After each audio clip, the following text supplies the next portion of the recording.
So next doctor, ocular surface squamous neoplasia, the unsung story of the tumor. Dr. Vanshika Khanna. Last speaker is there.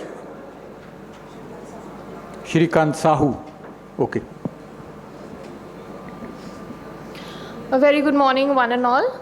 I'm Dr. Vanshika Khanna, and I'm presenting the study OSSN, the unsung story of the tumor. Ocular surface squamous neoplasia is an umbrella term for a group of conjunctival tumors that include CIN and squamous cell carcinoma. It can be classified as mild, moderate, or severe by the degree of involvement of dysplastic epithelium. It presents with non-specific symptoms like redness, ocular irritation. Larger lesions may cause visual impairment by obstructing the visual axis and inducing astigmatism. Clinically, it is suspected in patients with raised conjunctival masses, increasing in size and having feeder vessels. The gold standard for confirmation of diagnosis is histological and histological grading is a biopsy with histological evaluation.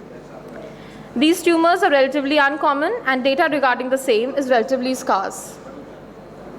The aim of my study is to evaluate clinico-demographic characteristics and histopathological findings of OSSN. This is a prospective observational study conducted over a period of 5 years on 47 eyes of 47 patients presenting with conjunctival masses at our center.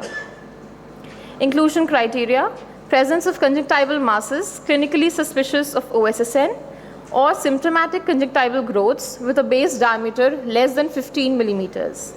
Patients aged 21 to 80 years, willing for informed consent and follow-up.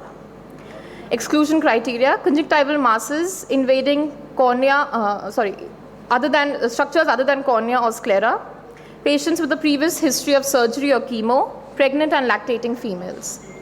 A thorough history was taken and all the patients were subjected to slit lamp examination. The morphology and dimensions of the mass were noted, routine blood investigations were followed.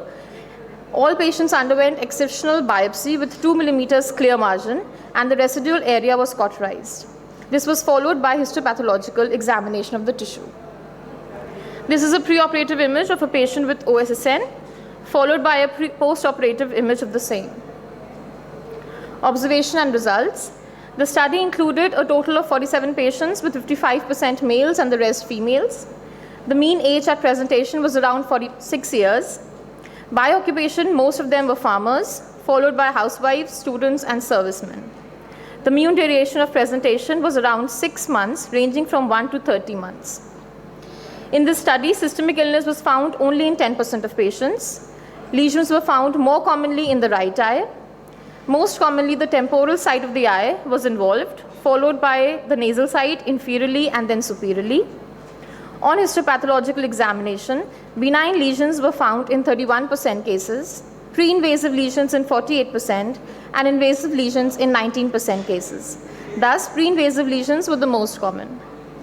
Among pre-invasive lesions, 10% was CIN1, around 6% was CIN2, and the rest was CIN3. Invasive SCC was found in around 12% eyes, and malignant melanoma was seen in 6% patients.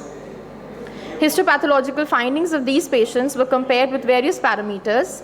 A statistical significant association was found with age, duration of symptoms, and the size of the lesion.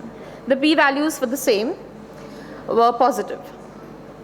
This is the tabulated form which presents the same. Coming to the discussion, OSSN is more common in young male adults as it is denoted by our study. This is in accordance with other studies, the reason being more exposure to UV light in this group.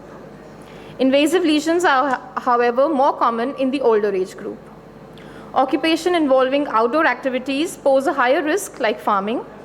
A shorter duration of presentation shows a statistically significant association and is more prone to invasion. Demographic factors which increase the risk are now known to be UV light, HPV infection, HIV infection, cigarette smoking, and older age group. The temporal part of the eye is most commonly involved owing to its increased exposure to sunlight. The size of the lesion shows statistically positive association with invasion risk, with larger lesions being more prone to invasion. Take-home message: benign and pre-invasive lesions are found more commonly than invasive lesions. On histopathological examination, among benign lesions, squamous papilloma, and among invasive lesions, SEC is the most common. Hence, all the OSSN lesions should be evaluated carefully, examined histopathologically, and treated meticulously with proper excision. Thank you. Okay, thank you very much. So one most important message that your study gives that 2/3 of these patients are usually non-malignant. Yes. And second, most important management strategy remains excision. Excision with a 2 That gives millimeter you around both margin. diagnosis as well as treatment in good Yes. number of the cases. Thank you very much. We have short of time. We'll go for the next speaker now.